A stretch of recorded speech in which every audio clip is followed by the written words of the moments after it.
All right, welcome everybody. Welcome to today's session on overcoming burnout to find your purpose. My name is Dacia Moore. I'm the facilitator today. So glad that you are here with me.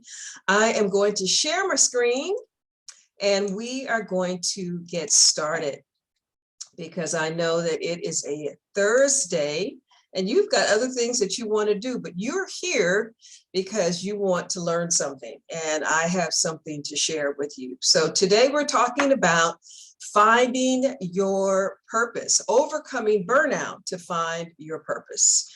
Be sure that you have a notepad and a pen, because I hope that you will be inspired by something that is said or something that you are reminded of to overcome burnout and to move forward. So just as a reminder, this workshop is being recorded, so please keep your microphones on silent. If you have a question, put your name in the chat. I will call on you to unmute yourself and you can ask the question. You could share a comment. You may have some resources or suggestions yourself that you want to add to the conversation. And so by putting your name in the chat, that just gives it a little bit more order. So put your name in the chat and I will unmute, and you can unmute yourself after I call on your name. If you want to remain anonymous, that's absolutely cool. Put your question in the chat and I am happy to read the question without saying your name. I certainly want to respect your anonymity. So be sure to keep your microphones on silent. Don't want to hear any babies in the background or barking dogs, because you know that's what they'll do right as you get on Zoom. They've been quiet this whole time, but as soon as you get on Zoom, somebody is going to want to talk to you. So we'll have an opportunity at the end to open for discussion.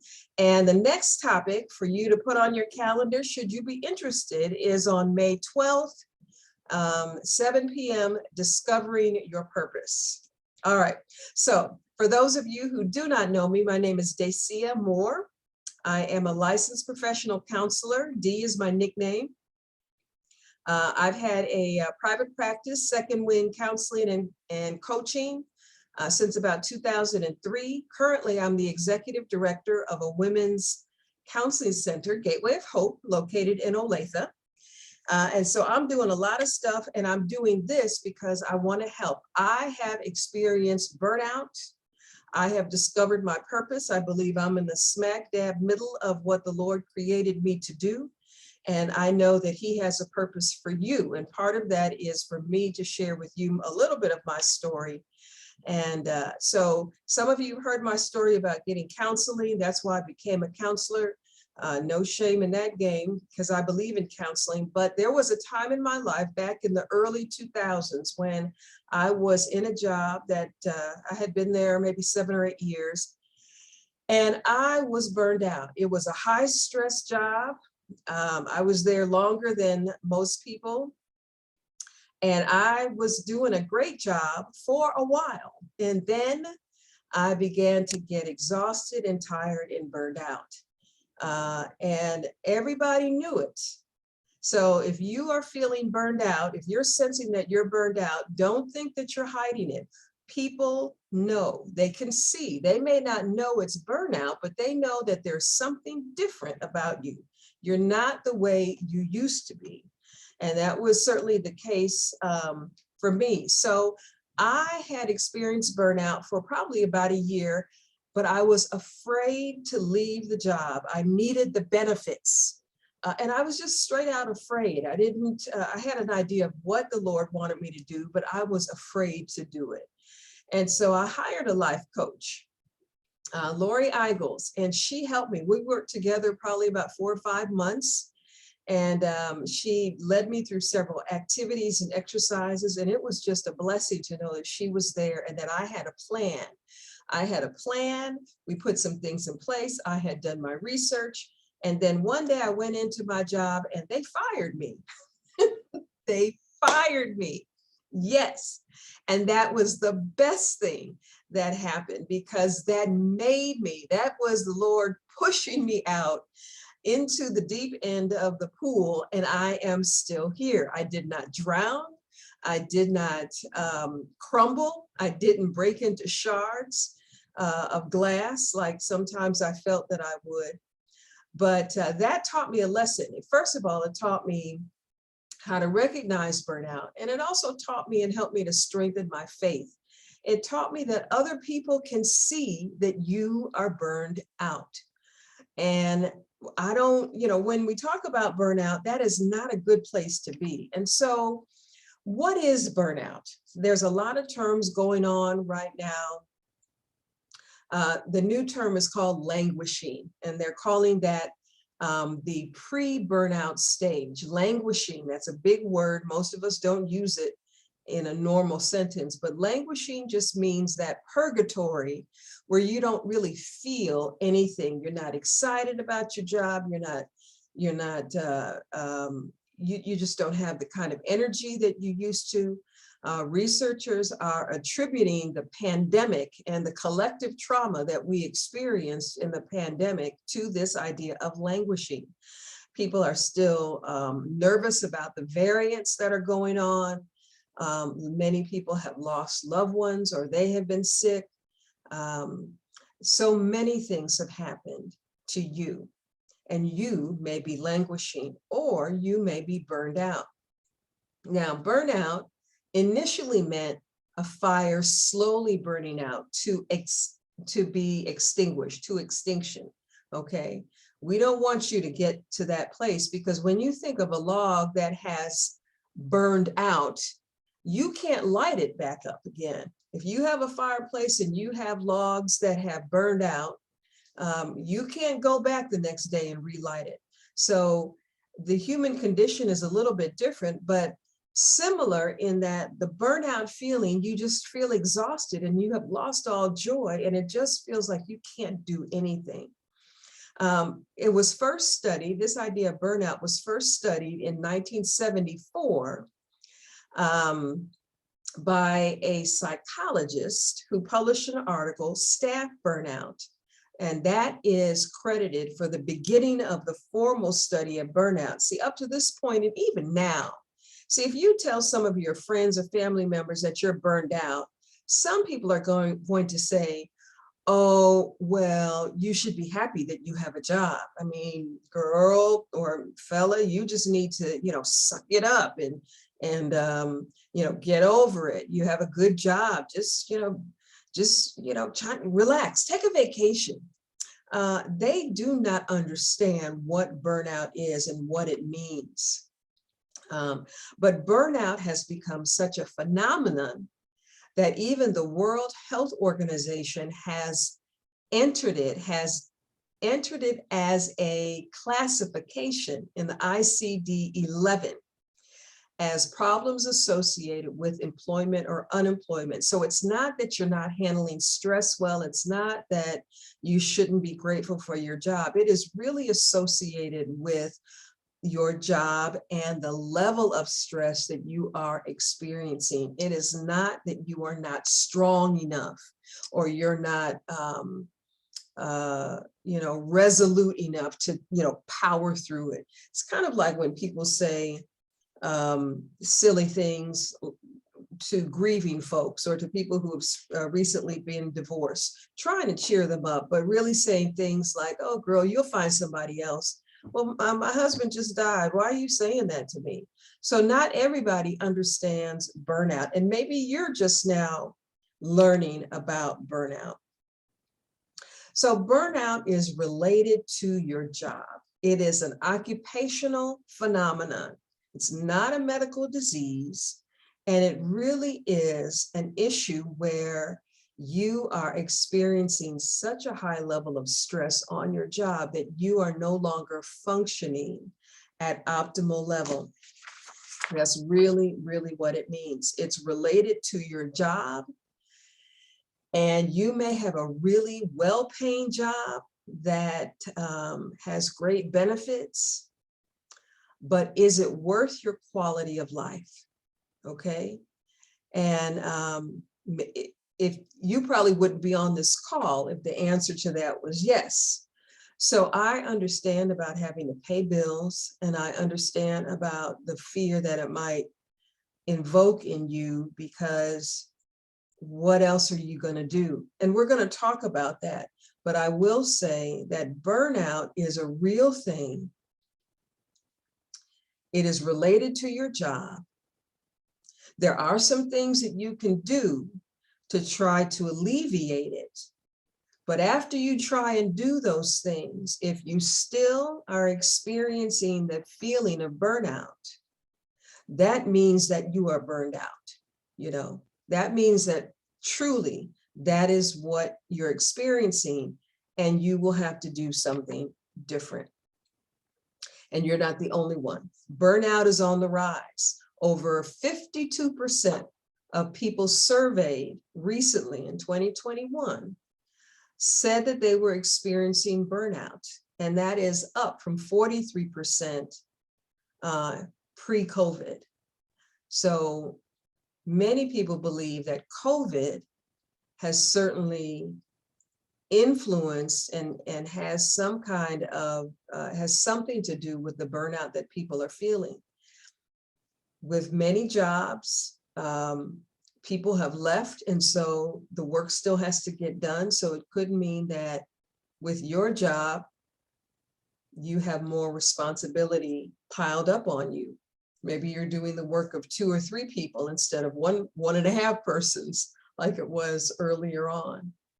But a lot of people are experiencing burnout, and I certainly can relate to that. I know what that feels like. So here are some signs and symptoms of burnout. And I would love for you to put, I can see the chat while this is on the PowerPoint, but I want you to look at these signs and symptoms and share with me in the chat, which ones are you experiencing? What are you noticing about yourself?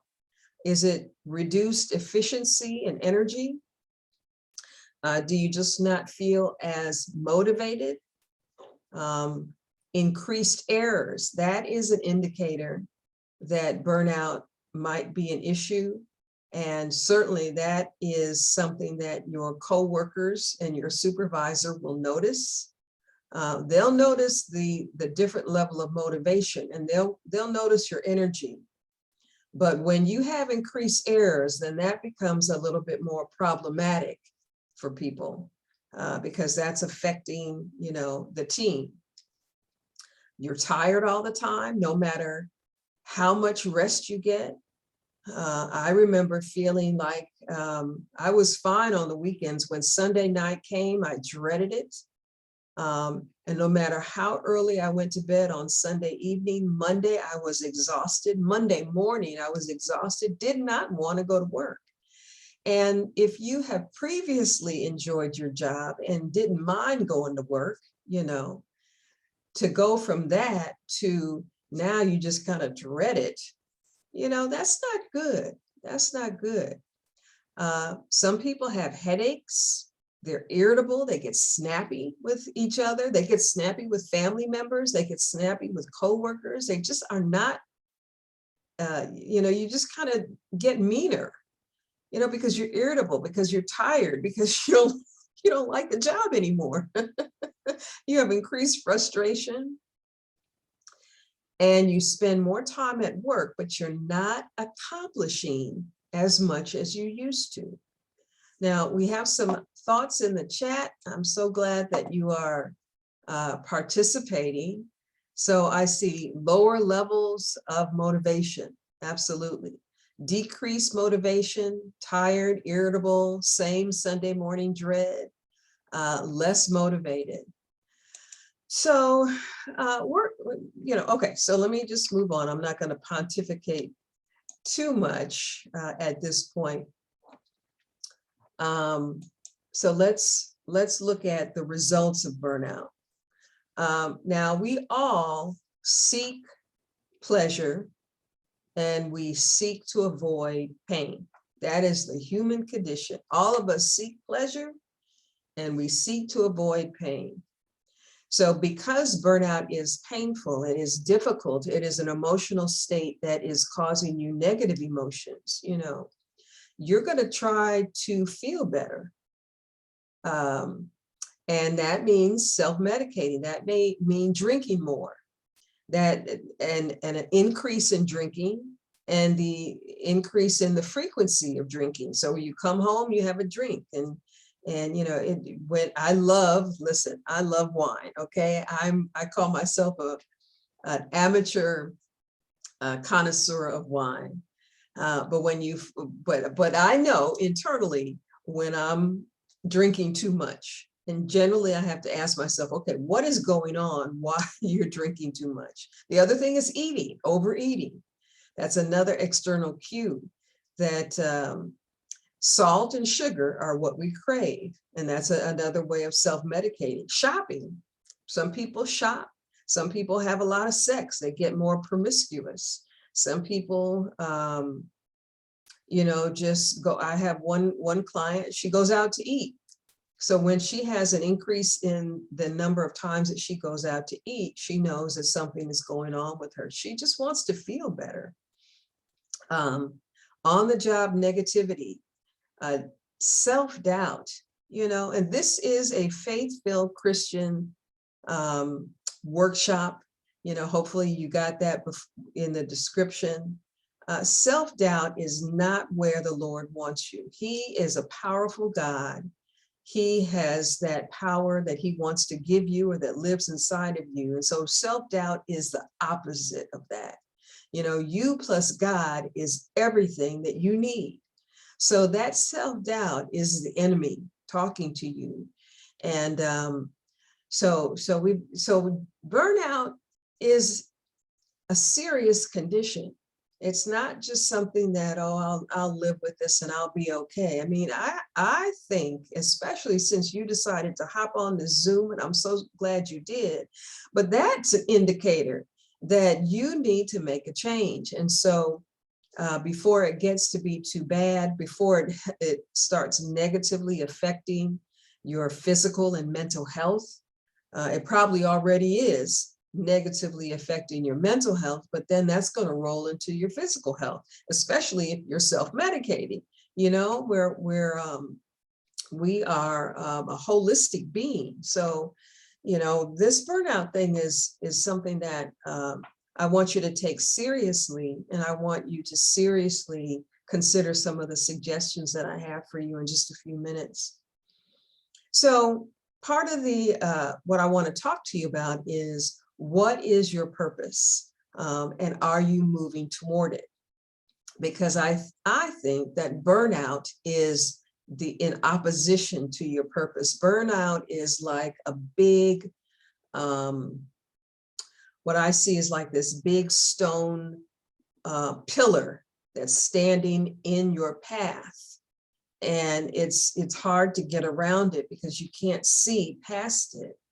But if you're burned out, it is going to be more difficult for you to discover your purpose because you're just not in the mental headspace of being creative.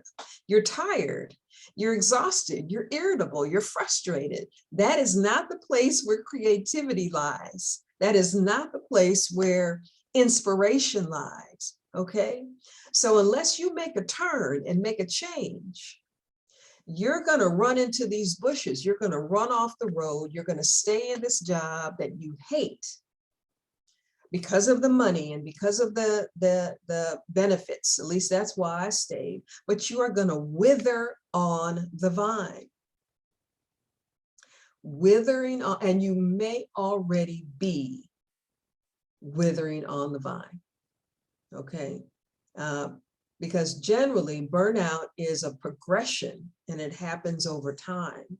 So you may have been withering on the vine for several years, but you're coming to a place where it's like, okay, this is not okay. And I need to do something before it's too late. And I would agree with you that it is important for you to do something before it's too late. So let's talk about what is that thing. So your purpose is trying to find you. I definitely believe that when you are asking and praying about what is my purpose, Lord, please share my purpose with me. What is my purpose? I believe that asking is bringing you closer to your purpose because you're trying to find it and your purpose is trying to find you. It's kind of like you're both, your purpose is here. God wants you to know your purpose, first of all. And we know, or at least I believe, let me say that, I believe that your purpose is absolutely connected to your gifts, skills, and talents. So your gifts, skills, and talents are what can point you to the direction of your purpose. But on this side, or in this place, you're not going to have all of the answers. You're going to have some thoughts, you're going to have some ideas that are important to write down. But you may not know exactly what, but I do want to assure you that journaling and asking the Lord what it can, please reveal my purpose to me, and then moving down that path is going to help you find your purpose more quickly. But you have to act. You can't just sit and pray and then go to the same job every day and expect your purpose to just present itself. Okay, you have to do some things a little bit differently. So I wanted to share with you, this is a picture of Elijah. And I don't know if you've heard the story of Elijah. His story is in 2 Kings. I'm actually reading the book Faith and Fire by Priscilla Shirer, which is about Elijah. So the short version is that the Bible doesn't say where Elijah comes from, but he's a Tishbite. And we know that he is devoted to the Lord. The Lord sends him to tell the king of Israel at the time there's going to be a drought. So Elijah goes to tell the king there's going to be a drought, and then he goes off into the woods. The Lord tells him, go into the woods by the brook Kedar, I believe it is. And so Elijah stays at this brook for some time, and then the Lord tells him to go to the widow. And so Elijah goes to where the Lord tells him, to the city that the Lord tells him to, and he goes and finds a widow, the widow that the Lord identified, stays with the widow. Now, mind you, there had been a drought in Israel for 3 years. Can you imagine a 3-year drought? So after his time with the widow came to an end, the Lord tells him to go tell Ahab that rain is coming. And so Elijah goes to Ahab. Before he tells him that rain is coming, he says, first of all, the king had all of these prophets of Baal, which were idol worshipers. And so Elijah says, okay, let's see who is the one true God. You get your prophets of Baal, and you do what you do, and see if he sends fire from heaven to burn up your sacrifice. So the prophets of Baal get themselves together. They pray to their God all day, all day, all day. Of course, it's an idol. The idol is nothing, and so nothing happened. And so then Elijah says, I want to prove to you that the Lord Jehovah is the one true God. And so he got his sacrifice, he got the altar together, he got the and then he put water on it. Now, mind you, water was very, very precious at this time. And he asked the Lord, Lord, show them who you are. And this is the picture that you see. The Lord sent fire from heaven. It licked up not only the sacrifice, but the stone, the altar, the wood, the water, everything. Great. Talk about a mountaintop experience when you can ask the Lord, you can pray for him to do something, and he does it right in front of all of these people, right? And then Elijah tells Ahab rain is coming, and then he goes and runs 20 miles. And then he finally says, you know what, I'm exhausted. I can't do this anymore. I'm the only one doing this. So what has that got to do with you? Okay, well, what it has to do with you is, first of all, when you think about yourself and you think about burnout, sometimes it feels very isolating. You feel like you're the only one. You feel like you have done everything that you know to do. You've done everything right. You've gone to school. You've gotten these promotions. You've gotten these skills, and you've done everything right. But there comes a point when you're tired, you're exhausted. You proved yourself. You proved yourself over and over and over and over again. And, you didn't necessarily have fire come down from heaven, but you've done a pretty doggone good job. But now you're tired. Okay. What do? Well, here are some thoughts that I think would be helpful to you. And then I'm going to open it up for a discussion. We're doing good on time.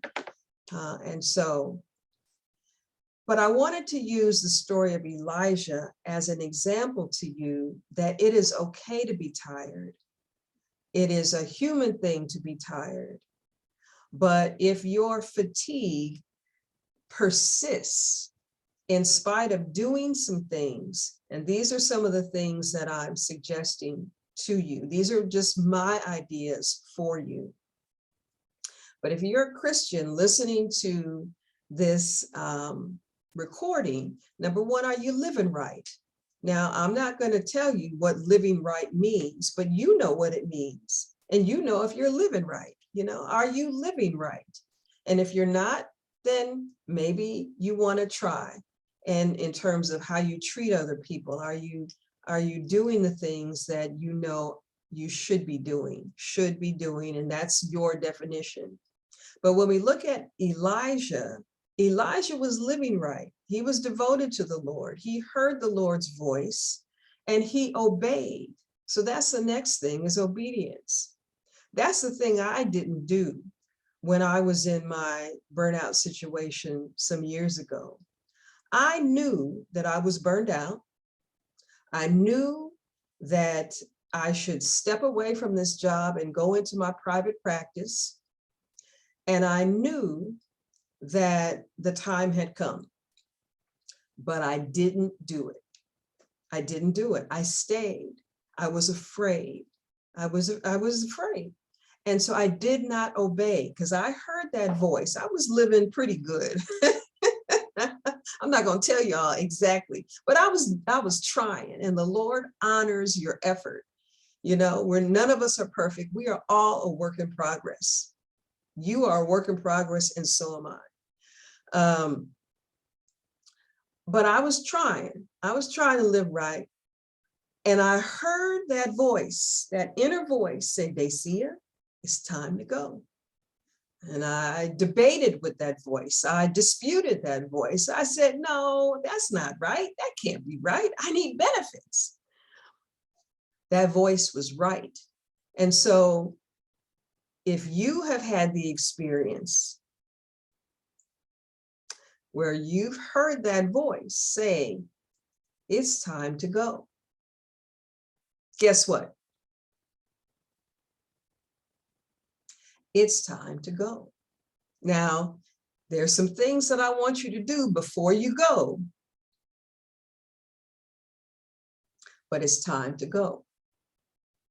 Now, one thing you can do, certainly the best thing you can do, is pray about it. Pray about an end date. Make a decision. If you got my e-newsletter yesterday, and if you don't get my e-newsletter, you can sign up for it. It comes out every week, but yesterday I sent, or was it this morning? I sent it out and it talked about deciding. Make a decision. Put a deadline on it. You are going to leave by, maybe it's June of 2023. I'm not saying you have to leave next week, but what I am saying is that you need to decide and put a date on it. Pray about it, because once you put a date on it and pray about it and put a date on it, you will get a release in your spirit because you will have decided to take that step. So pray about it. If you've heard that voice, obey and live right. Journal. Journaling can really help you. You can journal prayers, but all the kind of journaling that I'm talking about is if you have some thoughts on what you want to do next, what is next for you? What is the next chapter? And maybe you don't know exactly what that is, but you have some thoughts. Journal that, because journaling those thoughts will help you bring clarity to your thinking. Right now, if you're not journaling, you have everything up in your head. And not only is everything up in your head, but all of your frustration and anxiety and disappointment and discouragement around your job is up in your head too. Journaling is a discipline, but it will help you to gain clarity, because as you journal, you will begin to see themes. And you know what I've noticed? Okay, so let me just be a little bit vulnerable. I'm not going to be specific, but I will give you some information. I am currently in the process of doing some things a little bit differently, doing some things a little bit more. And so I have been struggling with a particular issue. And you know what I have noticed? In my Bible, this particular issue has come up. In my prayer time, I have a prayer journal. This particular issue was part of my little prayer journal. You know how they have those verses down at the bottom, the issue. I listen to Abide meditation, which I love Abide. I listen every night to my meditation. Guess what the meditation story was? This issue. So that was confirmation to me that I need to address this issue, because it kept coming to me. You know, sometimes we think that God is way far off and he's, you know, spooky and he's not really concerned about you. He is concerned about you, about your life, about your path. He's concerned about the details of you and your life. The Bible says he knows when a sparrow falls. Aren't you worth more than sparrows? Jesus said, you are worth more than many sparrows. And the thing is, God loves you. He loves you, and he wants you to do what he wants you to do. He's not trying to hide it from you, but you have to trust him and obey, and you have to take those steps. And my point in bringing up the book of Elijah, not the book of Elijah, but Elijah as an example, is he trusted God and he obeyed. He took the steps. You know, the Lord told him to go to this brook and he'll feed him with the ravens. Well, how does that sound? Yeah, I mean, that does not sound like a good plan, because I eat a lot. So how many ravens are we talking about here? And you just told me to tell Ahab that there was a drought. So why are you sending me to a brook? You know, it's funny, in the book, Priscilla Shirer talks about that. She says, you know, Lord, why couldn't you send me to a lake? You know, a brook is a small body of water. And if a drought is coming, which you just told me to tell Ahab, then is a brook really going to be enough water for me? You know, that's where faith and trust comes in. Okay, so I'm preaching a little bit. Let me keep going. Research. Now you got to do your homework, and you got to investigate options, and you got to do your research, because the Lord does have something for you. It probably is work, and it probably is related to your gifts, skills, and talents. I know it is. I'm not probably, I know it is. But you'll have to dig to find out what that is, what other profession that might be, what other opportunity that might be. So we don't want you to just go and start a new business without having the right foundation. That is not what I'm suggesting. But what I am suggesting is, if you're hearing that voice telling you it's time to go, then that also means that the Lord has something else for you.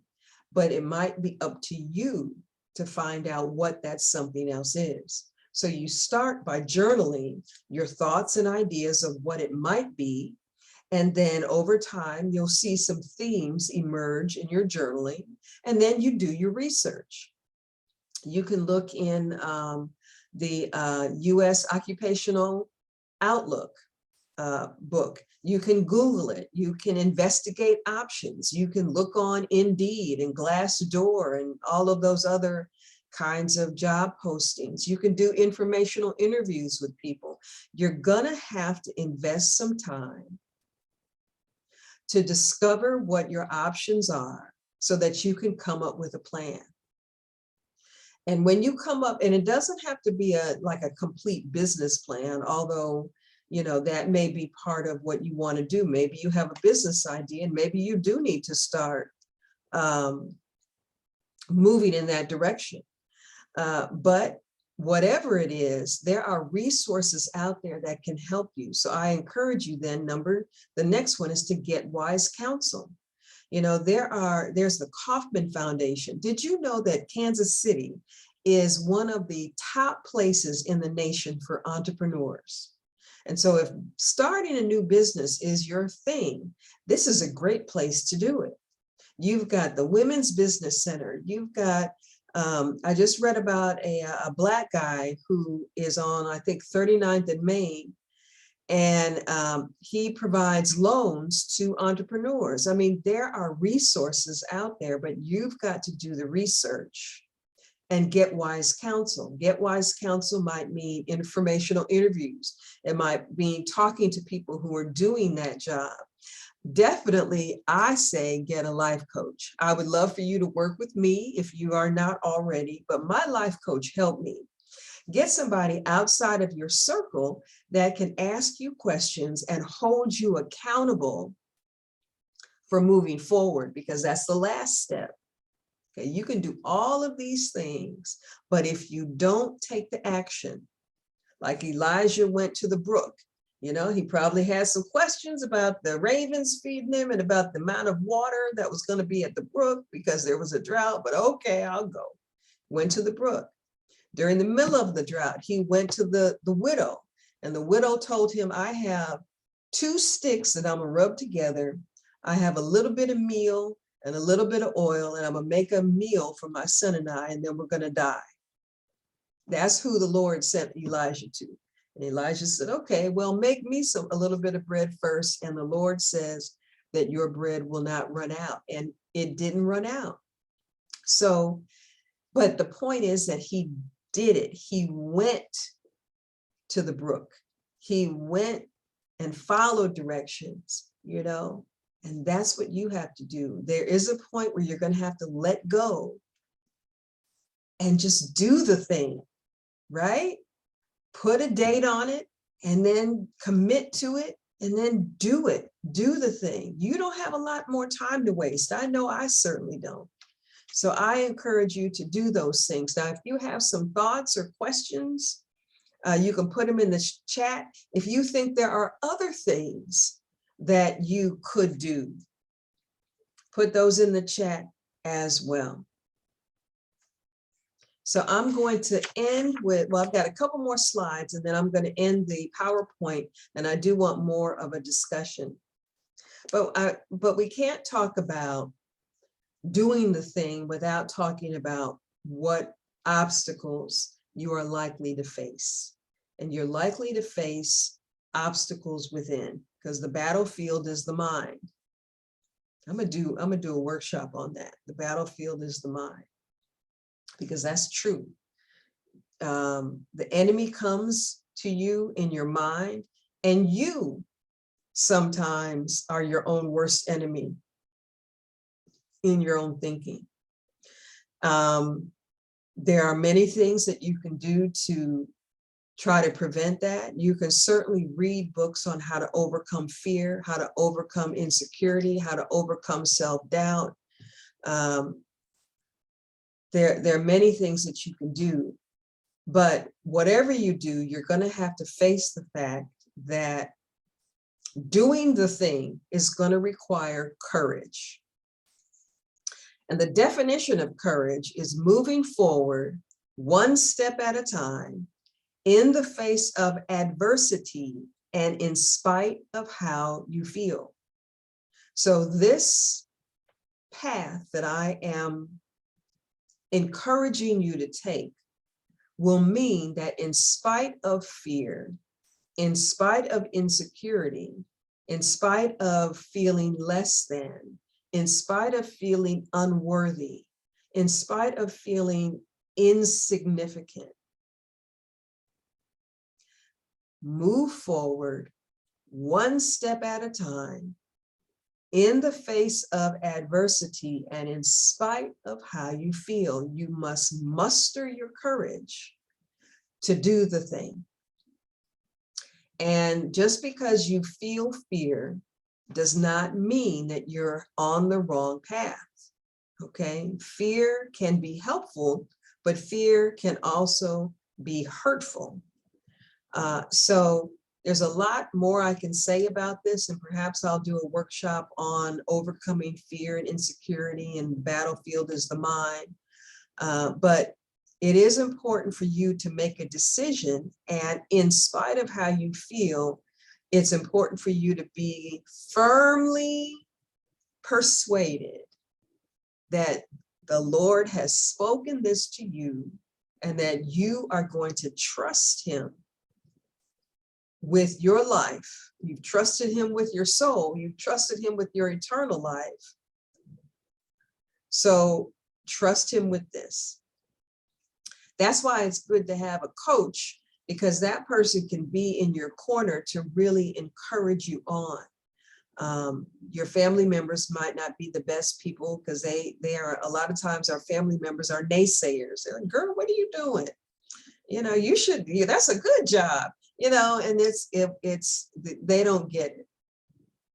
A lot of times we don't know what to do or what steps to take, and that is certainly challenging. But overcoming fear, overcoming insecurity, figuring out what the next steps are, that's why it's important to journal, because you can journal about your fear and then pray about it. Lord, help me to overcome my fear. Help me to be stronger. Help me to do this thing that you are giving me the nudge to do. So, all right, let's move on. I'll answer that question in just a minute in terms of, am I seeing new clients? I actually, I enjoy working with my life coaching clients. And so I have slots open for that. Probably not for another couple months though, but we can talk offline about that. I'm happy to, you can call me. I give you my phone number at the end, and I've got a group of clients that I'm working with now, and that has me up to here. So, but we'll see. So this is my challenge question to you, and I want you to write it down on your notepad, and I want you to share it because we are going to hold each other accountable. Okay, I'm working on something right now. My accountability is doing these workshops. Doing these workshops consistently. So I've already told you when the next one is, which means I got to do it, right? And I hope you show up to it. But doing these workshops, you know, is over and above what I normally do, but that is what the Holy Spirit is telling me to do. Okay, because I love to teach and I have the knowledge. But what is he telling you to do? What step, we'll just say one step, can you take right now to move you in the right direction? I want you to write that down. And then when I stop the screen share, if you want to unmute yourself, put your name in the chat, or, you know, if you want to just stay quiet, that's certainly fine as well. But if you want to share, I'd love for you to have that opportunity. So here are some books that I think would be helpful to you. I love my books. I've got a whole library of them. You can learn to overcome fear. You can learn to overcome insecurity. There are books out there that can help you. These two that I've listed, three of them, Learned Optimism. You can learn to be optimistic. Now, the thing about being optimistic is optimists see the glass half full. So they are all about seeing what's working, what's going well, what you're doing good, things are going to work out well. I've started writing in my journal something good is going to happen to me today. I am a former pessimist. Okay. I'm a former pessimist. I have become more optimistic, and I know it's possible because believing that you can do the thing is important for you, for your spirit, and trusting God is important for you as well. You can learn to be optimistic. You can learn to have a growth mindset. And a growth mindset is where you're looking at more possibilities, and everything is not your fault. Everything is not your responsibility. Everything isn't because you didn't do this or you didn't do that. Sometimes it's other people, sometimes it's the environment, and sometimes, it just didn't work out. It doesn't have to mean that you did something wrong, or, sometimes you take on all the responsibility as if the world is on your shoulders. And if I had done this right, if I had done that right, and that it's not all on you. So it'll be helpful to you to be more optimistic and to have that growth mindset, because you can slough off disappointment and failure, which you know is going to come. All right, just because you do the thing doesn't mean you're going to be floating on cloud 9 on vacation. It's still going to be work. You're still going to have hard days, but at least you'll have some joy. And at least you will know that you are walking in your purpose and you're doing what you're supposed to be doing. I can tell you that is a wonderful feeling, but it is a terrible feeling to be outside of that. And so I really encourage you to move in a positive direction. Get a counselor or a life coach. Again, I can talk to you offline about that if you're interested in working working with me, not for me, working with me. And if you have some resources that you would like to share, please put that in the chat as well. So a couple of do's that I want you to think about as we wrap up our discussion. Make sure you're taking your breaks at work, your lunch break and your individual breaks. Make sure that you're eating healthy and getting some exercise to get that stress out of your head. Make sure you're getting plenty of rest and you're using mindfulness and meditation apps that will help you until you do the thing. Let's say that your date is June of 2023. Well, you've got 18 months between, probably more than that, maybe 20 months between now and June of 2023. So you got to stay healthy and reserved up. You've got to stay healthy and full of energy, doing the best that you can to take care of your body, mind, and spirit to endure from now until June of 2023. So be sure you're taking care of yourself. You're getting plenty of rest. You're not drinking too much. You're not eating too much sweets and salt, because that doesn't help you in the long run. And try that gratitude journal. Focus on what's going well. Start training your mind on looking for the good, what's going well. And then absolutely, I believe in hiring a life coach to help you navigate to your purpose. So what thoughts do you have? I'm going to turn off my screen share in just a minute. If you want to reach out to me, please call me at 816-767-9460. Leave a message. I'll try to call you back within 48 hours and at least respond. Come to the next workshop. Tell your friends about it. It's free. It's on May 12th, 7 p.m. I'll be sending another Eventbrite invite out, just like you learned about this one. Be sure to sign up for the newsletter that comes out I do it every week, once a week. And whenever I have a pop-up seminar or a planned seminar, it'll definitely be in the newsletter. And you can always share that newsletter with your friends, family, anybody who you think would help. You can go to my website, secondwindcc.com. There's a pop-up right at the beginning. Sign up for the e-newsletter, and that way you'll know about the next sessions. And I'm going to be doing this once a month because that's what I'm obeyed. That's what I've been told to do. And I'm happy to do it. I love teaching.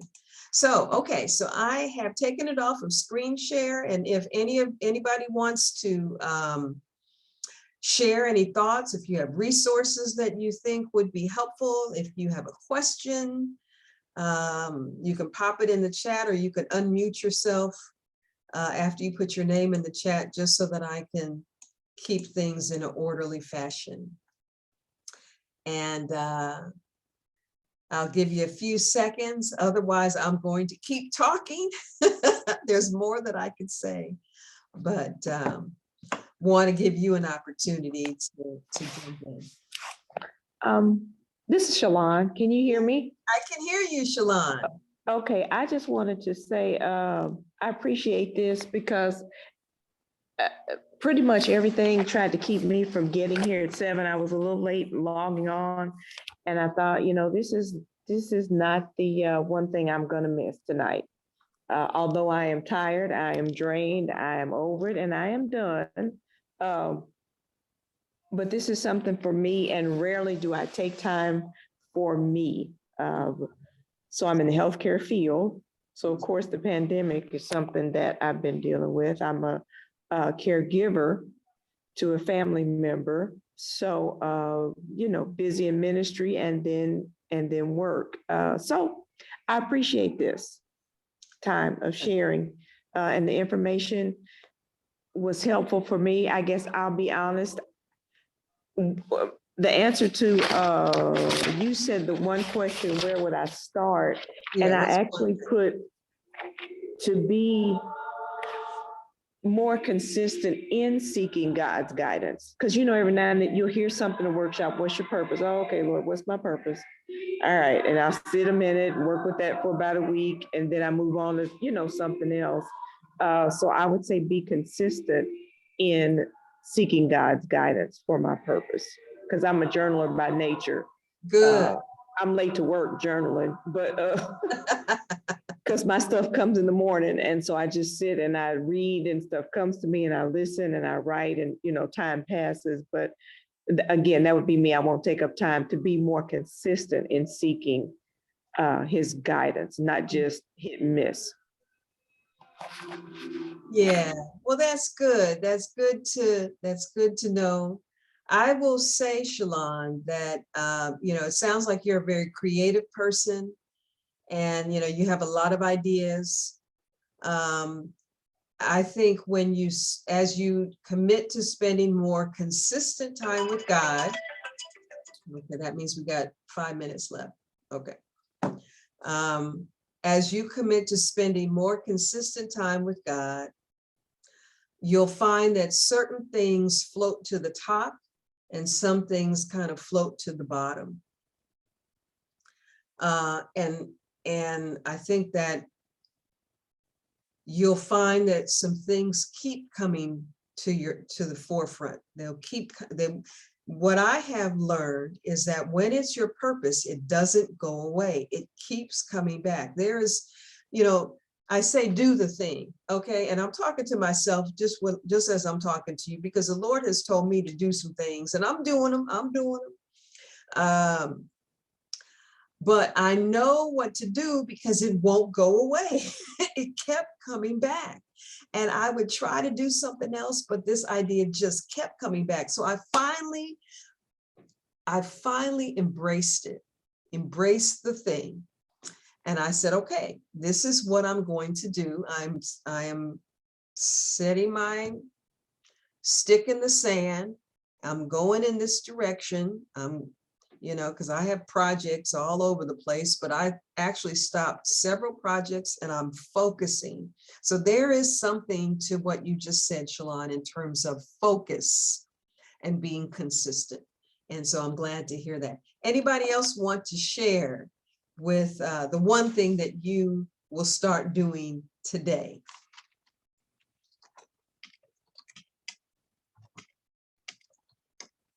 Well, this is Robin.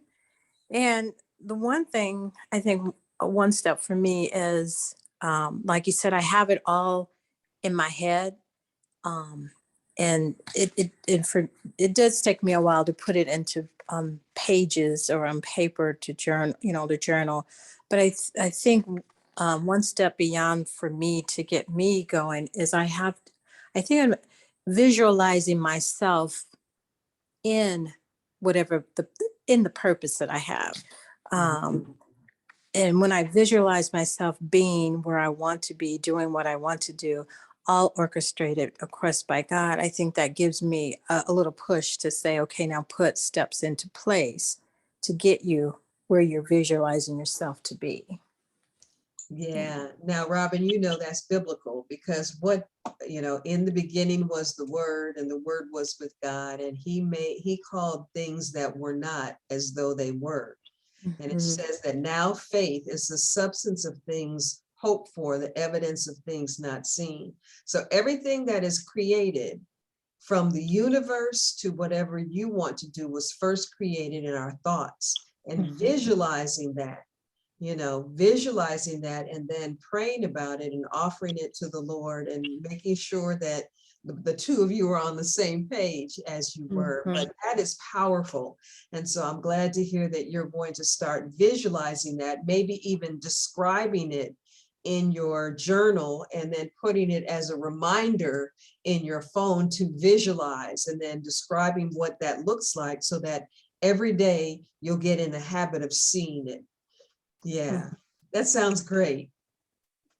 Thank you. Anybody else? Vision board. Yes.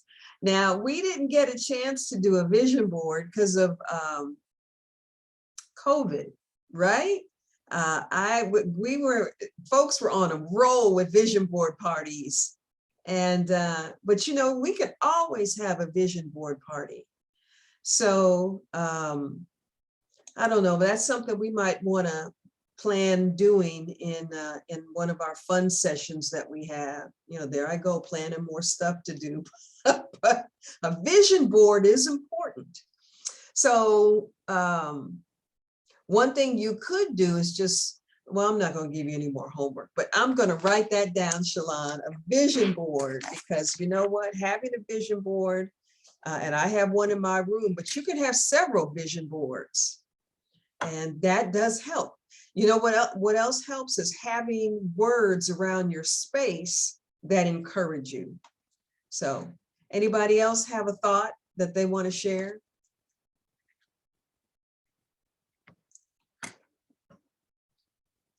All right, it is 7:59. That means it is, we've got 1 minute to spare. Thank you. I just want to thank you for investing in yourself. I want to thank you for coming. And I want to encourage you to listen to that voice, that still small voice. The Lord didn't come to Elijah he didn't come in the storm. He didn't come in the thundercloud. He didn't come in the fire. All that went before the Lord. The Lord came to Elijah in a still small voice. And busyness can oftentimes be the enemy of that still small voice. So having that morning or evening quiet time where you just sit and listen and pray and read and journal, that is one of the keys that will help you move toward your purpose. So listen to that voice, be encouraged. I hope to see you in the next session, and God bless you as you walk on your journey. So I'll see you later. Bye.